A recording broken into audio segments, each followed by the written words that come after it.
guys, so my mom actually recommended this fabric water shield product for me. She knew that I was struggling with having my cushions get really wet on my deck and having to take them in and out every time it rained, and things got spilled on them, and she's just like, you got to try this stuff. I use this at my house. So I was like, okay, I'll give it a try.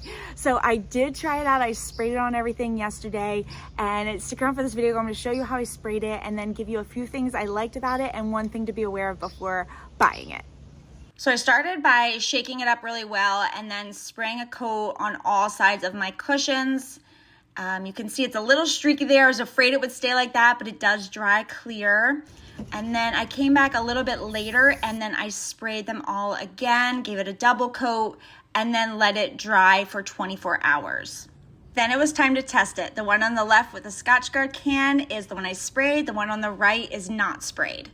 So let's test this out. On the one that we sprayed, okay, you can see it kind of bubbles up and beads the water. Pretty cool. And then the one we didn't spray, oh wow, yeah, it just soaks right in. That's really cool. So you can see the difference, right? You got the bubbled and the not sprayed one. Okay, now let's try it on this cushion. Oh wow, you can really see it on this one. So this is the one that was sprayed, and you can see how the water just repels up into bubbles, and this one was not sprayed. So this is without the Scotchgard Fabric Water Shield, and this is with it. Wow, that's amazing. All right, guys, so after that test, this is going to be my new favorite product. As a boy mom, this is going to be invaluable to me. So the thing I love most about it is it works. You can see the beading on here, and you saw it earlier in the video. It actually keeps the water from soaking into the cushions. This is going to be such a lifesaver for me. It also didn't change the feel or appearance of the fabric at all. So once it dried, like when I sprayed it at first, it was like a wet look on it, but once it dried clear, and there was no like view of anything or stain or anything on it. There is no odor now at all, which is also a plus. The one thing to be aware of before you buy this is it does have a strong odor when you are spraying it, as I mentioned.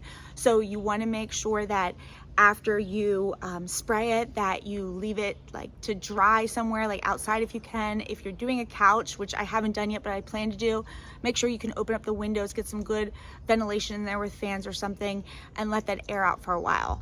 Also, I let this completely dry for 24 hours, and I found that that worked the best. So I did test it a little bit after a few hours, but it wasn't fully repelling, so I waited a full 24 hours. I sprayed it twice, and then waited the 24 hours, and that did the magic. So I hope that helps you guys out. I highly recommend this product, and feel free to follow me for more helpful videos.